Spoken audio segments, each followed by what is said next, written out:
Welcome, everyone, to the SPL 2015 Super Regionals. My name is Kelly. Joining me is Anatoliy, Adanas, and Repikas from Titan. How are you guys doing? Doing good. It's going to be a long day, and I'm excited to see some 5-game sets for both of these. Super long day. Adonis, how are you feeling about these games? About the same way. I know Cloud9 Eager almost guaranteed to go 5 games. We could have something crazy, but likely to be all 5. And then, Enemy coming out, upsetting Team Solo Mid yesterday. Now they're going up against Envious, who were struggling at the end of the split. I mean, this is kind of like a team kind of on the downfall versus a team on the uprise. Let's see what happens, though. Reppy, you actually scrimmed against Enemy, didn't you? Yeah. Did you ever expect them to beat TSM? No, I actually didn't know. Yeah? I haven't seen much of TSM recently, so it was like, yeah, they're doing pretty okay. Well, we're about to find out how this game goes. The first game that we're going to be seeing is Envious versus Enemy, everyone. It's going to be an exciting game, and maybe we'll see another upset. Like you said, Envious has actually been on the decline. They lost their last 4 games, I believe, out of the split. I think it was like their last 4, and then out of the last 8, they dropped 5 or 6 of the games. It really wasn't a good end to a team that started off 13-1 through the first half. Then they ended up going 7-7 in the second half, with, like I said, most of those losses coming in the later half of the season. I kind of want to ask Rap, because unfortunately you guys lost yesterday. Yeah. But you guys also really struggled this split after a strong summer split. What's it like trying to get back into that mentality for LAN? It's very difficult if you're struggling, but of course you just need to keep on going because it's very important, especially this one. Just try to focus up and don't take too serious, because you are gonna get too focused and you're just gonna drop games because you're not doing anything. You just keep on farming, you just keep on going, you just need to keep up. Yeah, let's actually talk about that a little more. What's the main difference that you feel between LAN and then playing online? Okay, so playing online is more like, yeah, you're at home, you're relaxed, and you know when the games are. When you're LAN, it's like everything's so hectic, and you got this meeting, and you're supposed to be here at this time, and you gotta be up at this time. It's a big difference. Is it more nerve-wracking? Do you guys feel more anxious when you go on and play? Yeah, of course we do. Yeah. It's on a big stage, maybe not as big this time, but at Worlds it was. But it's more the mentality of just, we need to win these games. But at home, SPL games, we can lose. Do you feel like that affects your play either negatively or positively? First game is always negatively, because it's nerve-wracking. After that, it's kind of positively. Because you know how important it is when you see the stage and you play on the stage and everything's going on. Fair enough. All right, so these two teams, how do they fundamentally differ? Let's go over that before we go over the player matchups. So like Adonis mentioned, Envious was kind of on the decline from the second half of the split, and we saw Enemy beating TSM in a huge upset. None of us actually predicted that score. So I think the edge is going to go slightly to Enemy in the beginning of this series. Yeah, I actually believe that Enemy will have a slight edge coming in. Let's actually talk about that a little bit more. So Enemy already got practice, right? Against TSM, a great team. But Envy was able to watch that game. So does the practice that Enemy got outweigh and Envy's able to watch their strategies? Adonis, what do you think? I think it's a mix. I think in most situations it would benefit Enemy because they are kind of the LAN rookies coming in here. There's 4 players who have never been to LAN. Pain Deviant hasn't been to LAN since launch tournament, which is over a year and a half ago. So it kind of got their nerves out. And also they have the momentum of an upset. It's not even like they beat a team they were expected to beat or like it was expected to be close. Team Solo Mid, a lot of people were saying 3-0, 3-1. This is a walk in the park for them. It's really about them versus TSM versus Envious. But now they have that momentum, that strong pressure and presence of mind. The thing is, though, I think Enemy, a lot of their strength comes from their picks and bans. I think they had a phenomenal pick and ban phase against Team Solo Mid. I think they completely outdrafted them. And now Envious are going to have a general idea of what their style is heading into this matchup. Well, what exactly is the style of Envy? The style of Envy is they have a really wide variety of a god pool, whether it's the soul lane or the jungler. They like to experiment around, but I think for this land, they're going to need to find something more concrete with how they used to play and kind of cater a more strategy where they kind of feed around Cyclone Spin. And if Envy does that successfully, then this should be relatively easy for them. If they don't go back to their roots, then I can see Enemy pulling an upset. Well, we saw Weekend, starting to pick very odd jungle picks. A Khepri, I believe, and another Guardian as well. And that was to fit the solo lane, but that didn't really work out for them. And that's when we started to see Envy lose. Why would they do something as drastic like pick a support for jungle? I'm not sure about that. I think they just need to go back to what they were doing before, because they were doing amazing. Yeah. And then they start with the carry jungle, for example, and just random solo guards that doesn't really seem to fit in anywhere. I'm not sure why they're picking that. Yeah. I think for the most part, what it could be, Envious strategy going into the land was like not wanting to show too many of their cards. So they're trying to experiment with a wide variety of strategies, confusing teams. It's like, hey, you're not going to predict what we're going to do at this game or any other games. So that could be something. But if it doesn't work, don't teams know that it doesn't work? They had a comfortable lead in the first half of the split, and they felt comfortable enough to kind of experiment around that they were in a position where they were either going to get first or second seed for the last 2 weeks, I believe it was. So they weren't really too worried about their seeding because they were guaranteed a bye for the first round of this LAN. Adanas, now we know that Cyclone Spin is not necessarily the star player of Envy, but they seem to base their strategies around him. And we also saw Salt Machine do a great job in the solo lane on Tuesday, and he had really great rotations. Now, do you feel that Salt Machine is going to be the Cyclone Spin for their team? I don't necessarily think he's going to be the Cyclone Spin because Enemy don't really base their play style around getting Salt Machine fed. I think it just happened to be an off matchup that Enemy were really able to abuse. And honestly, Enemy were kind of behind in most of the early games. Team Solo Mid were the aggressors. They played a very counter-engaged style. And what happened was that Adjust, the jungler for Enemy, was actually able to rotate over, get a couple early kills on Bickham, or Salt Machine even able to solo out Bickham. Most notably, I think in Game 2, when Salt Machine ran a Guan versus a Hades, which is a matchup that normally goes in Hades' favor, but Salt Machine was able to still solo out Bickham a couple times. And then what would happen is Salt Machine got so far ahead, he was able to rotate over to those team fights that were happening quite often that Team Soul Mid were forcing because he had lane advantage and just be that extra member before Bickham could be there. And they won a lot of the fights 5v4 because of it. So TSM was over-aggressive and Enemy was able to counter-engage and get, a benefit off of that. Do you feel that Envy learned from that and that we'll see Envy maybe be a bit more passive because they also like to initiate the engage? I think it's a possibility. Weekend, the way he likes to play around his team, he'll be the one in the front making calls. He'll always look for any kind of opportunity. And it was similar to how TSM was looking for opportunities in the early game. And like you guys mentioned, it was a counter-engage strategy employed by Enemy. So if that's something that they studied and took note of, then maybe Envious will kind of lean back. But if they're going back to the roots, then no, Weekend is going to be aggressive every which way he can. Well, then how can he be aggressive but still not get counter-engaged by Enemy? Well, we saw TSM, when they were being aggressive, they tried to dive, like, let's say, the tier 1 solo lane tower, the tier 1 dual lane tower. We saw that with Hades as well, right? And he was able to pull them both in. Exactly. So they're going to have to be very calculating about how they engage in these ganks. They can't really dive these towers and then get traded 2 for 1. Repi, how do you know when's the right time to be over-aggressive and engage initially or to back off and be passive? It's a lot about wards, really. It comes down to vision. For example, you got vision on everybody on the enemy team. You know where you can go. But Envy is really good at warding. We played them and we scrimmed them at the Summerland, so we know how aggressive they can be when they have the wards. But sometimes I think Envy will have the ward coverage just because they drive so aggressively that they can just get them. So let's actually talk about warding, which we haven't done these past few days. When is the right time to place aggressive wards and sentry wards over tier 1? So it depends on the timing. If like you have a good solo lane matchup and you want to take advantage of that, upon your first back, you want to generally have a ward around the 330 mark, closer to the enemy side speed buffs, so you can see them coming for the counter rotation. You aggress towards their blue, and then if you see them coming, then you back off, depending on how many people are coming. Do you think we're going to see that out of Enemy or Envy, or maybe both? I think we're going to see a lot of jungle wards, or not necessarily jungle, but I think mid-camp wards. Right now, mid-camp, not control, but the rotation points are very important. I don't know, what's your style, at least, with kind of the mid-camps? Are you the primary warder, or is it kind of shared between yourself, Prime, It's and kind of Kanye? shared between me, myself.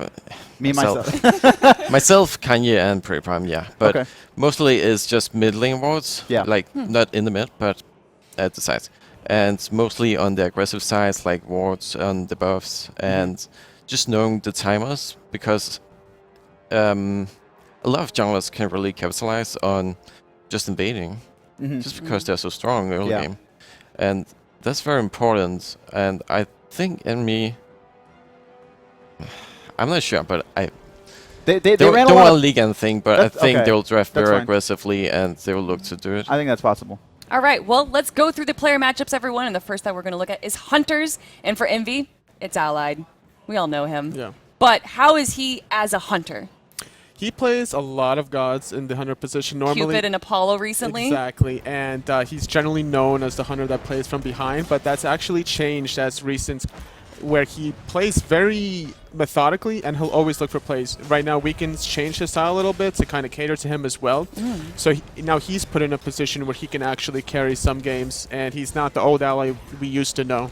Adonis, do you think we're going to see a Cupid pick out of him? I think it's possible. I mean, that's going to be a team comp strategy. That's not ever going to be anything that he's just like, I want this for laning phase, or I want this to counter the other hunter. That'll be something that they really want the AoE cripple for.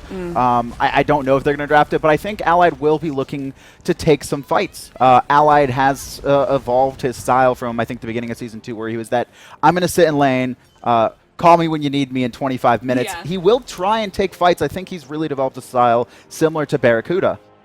Now let's compare him to Vicium, who did really well, and I really think he's going to continue to do really well in this game right here. How does Vicium differ from Allied as a Hunter? He had a really good showing in the first games they played against TSM. He is very aggressive, I would say. He always looks to fight. Whereas Allied's on the other side is he will stay back, but when his team needs him, he will be there.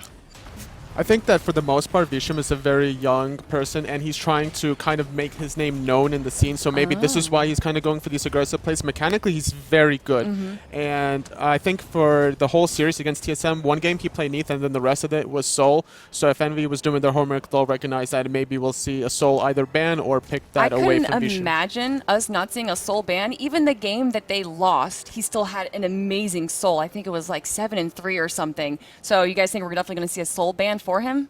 Either they're going to take it away from him or ban him, more than likely. I have to agree. I know you guys in your series, Soul was gone every single game. Why is Soul like so dominating right now in the duo? Okay, so Sol has the insane tower push. She will go for the towers and she'll get them in 2 seconds. Just like that. Yeah. And she comes online earlier than most hunters because of the way you build her. You don't wait for your crit, you don't wait for your penetration. You don't need the lifesteal. It's just she does too much damage. Oh yeah, it's So- really lane dominating. I actually just heard something interesting in my ear, and that we're moving on to supports, but I heard Kiki, and that's in the position that he's sitting. What? Yeah, we've heard rumors of this actually floating about in the land, that Envious is trying out a new strategy where they're going to have Incon go to middle and Kiki go to support. We weren't sure if this is actually happening, but now that it's been confirmed that we're actually going to see Kiki in the support role. Now, he's generally played some very odd picks in the mid lane. He's played Athena before.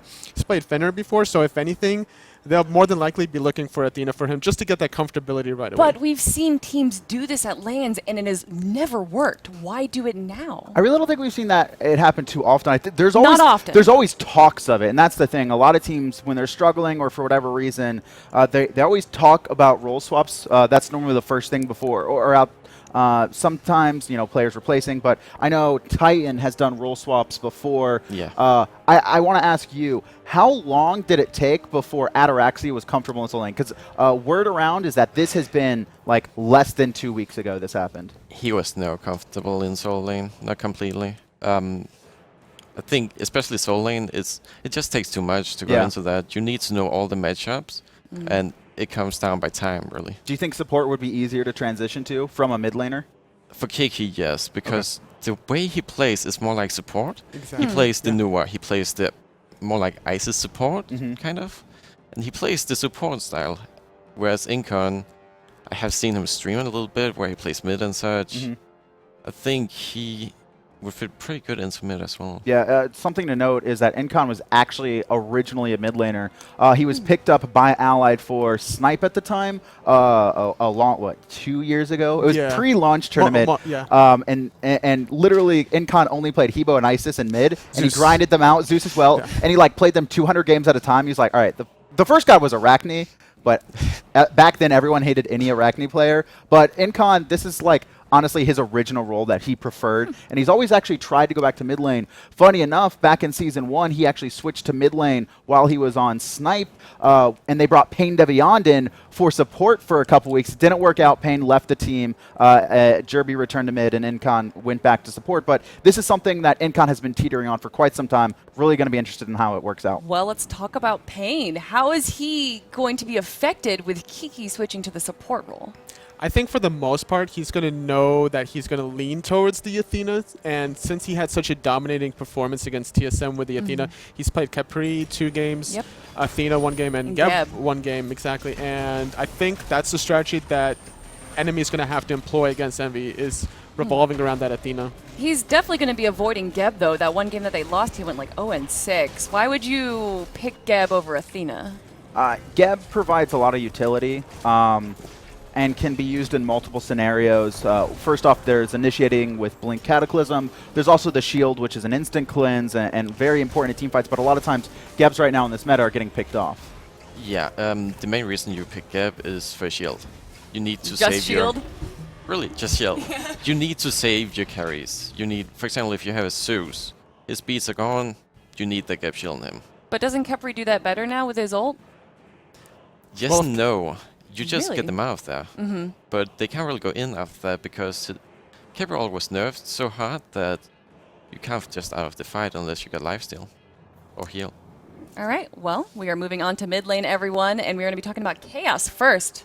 And he's going to be going up against Incon now. So what does that mean for him? I mean, if we see the way he played last game against TSM, he played Agni perfectly, like with the Athena setup. So yet again, it's going to depend on how well the Guardian and the mid matchup works for Enemy. He also played Hell, and then they banned out Hell every single game after that. Do you think that we're going to see a Hell pick or ban? Nope. Hell's, Not making it. Hell is not way. coming back into so this tournament. sad. The one, like, Hell's finally back into the meta, and she's It's like you just have like such a small window to abuse Hell that if you if the Hell can make it even or even just slightly behind at like 20 to 30 minutes, like you almost are guaranteed to lose the game. And they tried to kill the Hell. Should be banned, yes. Yeah, and they tried to kill the Hell the first game so many times, TSM, but they just weren't successful.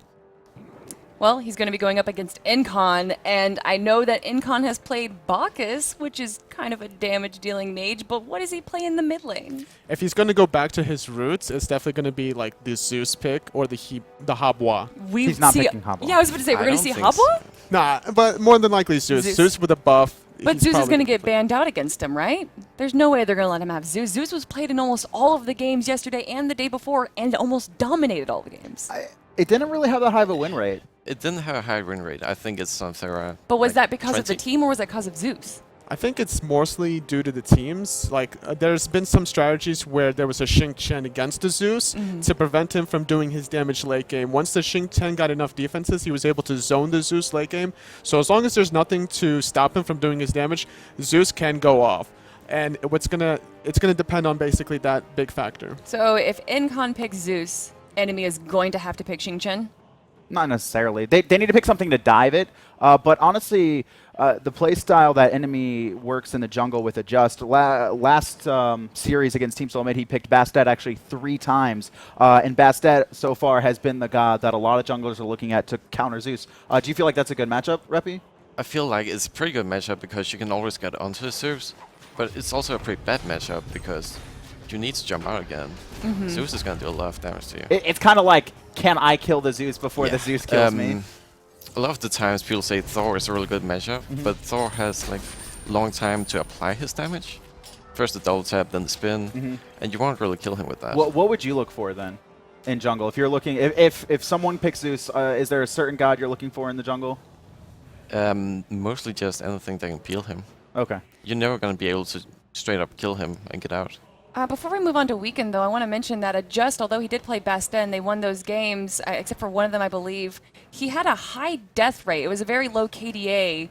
Is that important for the jungler, or does he play a game where he can die a bunch and it's not important? I think the way his build was, it was a Titan's Bane after the Jotun's Wrath into a Transcendence. He's going for like an all-in style where he's either going to go and do as much damage as he can, kill some people, or die in the process. And I think some of the games that they had a Khepri to try to cater to that strategy, so maybe we'll see the Khepri with the Bastet to cater to adjust aggressiveness.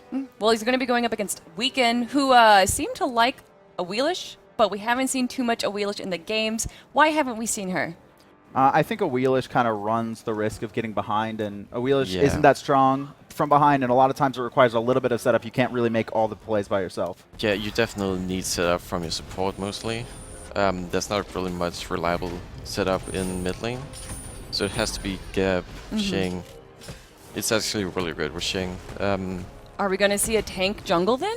We haven't seen that. I would say very likely. Yeah? Who do you think we're going to see in the jungle role then for Weekend? Kumbhakarna? Kumbhakarna? Kumbhakarna boys. Athena. Yeah? I'd say Athena over anyone. Yeah. Because Athena has the mobility, has the damage, can help cater to any lane no matter where he's at. Weekend does really like fighting. But Like, then, Weekend likes fighting. Yeah. in the instance that you pick Athena, when would you pick Athena for jungle over for support? Because it seems like a lot of people are prioritizing Athena, and she's been doing a great job in the support role. That's going to be a team comp flex pick, I think. I think it'll be like I think Athena's going to be prioritized, but it could go to multiple lanes. So I think it'll be counter matchup based. For Yeah, example, yesterday we played against Long Conspiracy, and they just straight up picked Ares Athena. Same rotation. Yeah. And that is for CC. That is just to straight up counter our Saket. And it's very dominating against something that needs to go in as Saket. As Bastet, for example. As anything, really. That's a good point that you mentioned, the Ares to support. You're trying to have an aggressive duo lane, so therefore you could allow yourself to move the Athena to another position. It could even go into the solo lane if you need it. If you want to play passive in the solo lane against the hyper-aggressive, if Sol Machine goes that way. But more than likely, if there is going to be a tank guardian, it's either going to be Kumba or the Athena. All right. Or tank jungle. Oh, tank jungle. Yeah. So we already talked a little bit about Salt Machine, but he had great rotations in the game. Do you feel like that's what set him so far apart against TSM? I think he was put in a position that allowed him to out-rotate Bickham in that series, where TSM was playing aggressive, and then they got the counter-aggression going. They were successful in getting like some 2-for-1s and stuff, and that put Sol Machine in a position, especially with a solo kill onto Bickham. So if we see that again, the aggressiveness from Envy, similar, and the preparation from Enemy, then more than likely, that's definitely the matchup to watch. It's going to be Sol Machine versus Cyclone Spin. Repi, how important is it for the solo lane to rotate? It depends on playstyle, really. Yeah? We play more mages in solo lane, as you could see yesterday. There, you don't really rotate. You just, for example, Noah, you just stay in solo lane, you ultimate a bit. Jianghui, you stay in solo lane, farm up, and you come into big team fights and you win the team fights. Whereas if you play something that is Bruiser and, well, you kind of stomp your lane a little bit, but you're not going to get kills there, do anything, then it's very important to rotate, because a mage is going to do more than you late game. Well, he's going to be going up against Cyclone Spin, who usually picks standard solo picks, Chalks, Bolognas. But he's played Bakasura before. Do you think we're going to see an assassin solo from him? More than likely, we're not going to see an assassin from him. If anything, we're going to see some warriors out of him, and maybe a strategy shifted back, like I mentioned, where Weekend is going to kind of assist him to give him that little first initial spark that Cyclone needs to kind of transition away from the solo lane, start out-rotating Sol Machine, and then make plays in the mid lane. Do you think that Cyclone Spin Adanas is going to have to out-rotate Salt Machine?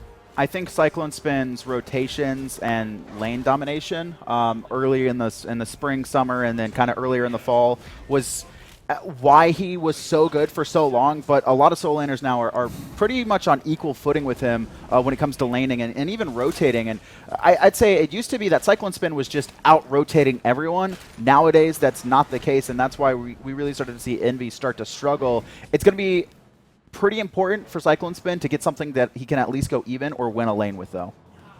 Well, it's going to be interesting to see what happens. We've already seen Enemy upset TSM. Let's go over the predictions. Who do you give it to? Well, it's going to be probably Analysis Curse, because I don't think we've ever got any predictions right the past 2 days. So No, I don't think so. I'm actually going to give it to Enemy in a 5-game set. Really? Yeah, I'm going to give it to Enemy. Why? I just think that they're riding off the momentum from beating TSM, and I think that this change between Kiki and Incon is not going to work as well as Envy is going to hope for. Something to remind people is that the teams that lose today still have a chance to win in the wildcard event and make it to the World Championships. Now, Adanas, who do you give it to? Man, I was like really on the verge of this one, and now totally pushes me more towards enemy, I think. I think a lot of it's going to come down to game one. I think if enemy win game one, I think whoever wins game one is going to win the set, honestly. I really do. I'm going to give it to Envy overall. I think it's going to be at least 4 games. No one's sweeping either way. Probably 5 games, but I give it to Envy. If enemy win game one, though, I'm going the other way. Repi, it's your turn. I would say this is the tough ones of them all. Envy hasn't been doing that well in the SPL recently. But then again, they know what Envy is playing. So I think they got the upper hand. I'm going to give it to Envy in that best of 5. All right, so we got 2 for Envy and 1 for Enemy. Now we got a few promotions to look at before we toss it to our casters, everyone. One for the World Championships, of course, which is going to be happening January 7th through the 10th. It's going to be 10 teams, I believe. 4 of them have already been decided? We have Oceania. Yes. That's going to be Avant-Garde. It was going to be Brazil as well, but now it's 3 because their tournament got pushed back. Unfortunately there. From LATAM, there is HiRez has qualified, and I believe those are the only 2 we have qualified right now. We're going to be qualifying 2 more today, 2 more tomorrow, 1 more on Saturday, and then we're still going to be waiting on China, which will be happening, I believe, next weekend, and then obviously Brazil once those matches have been rescheduled. All right, and if you guys missed the promo that was up there as well, we have a sale for Bonafide Gaming right there, everyone. Pantheon hats. Show off your favorite Pantheon. Guys, what's your favorite Pantheon? Mine's got to be Norse. I'm honestly the same. I think Norse is the best Pantheon by far. All Well, the stance switchers are in there. They're so much more fun. You guys can get these hats at smite.clothing, but I want to ask you again, what's your favorite Pantheon? Chinese Pantheon, Ooh, yeah. All right. Repi? Norse. I'm from Scandinavia. Oh, there we Oh, go. Of right, course, of course. All right. Well, everyone, we got an exciting game going on with Envy versus Enemy. Let's go to our casters to see what they think. Thank you very much.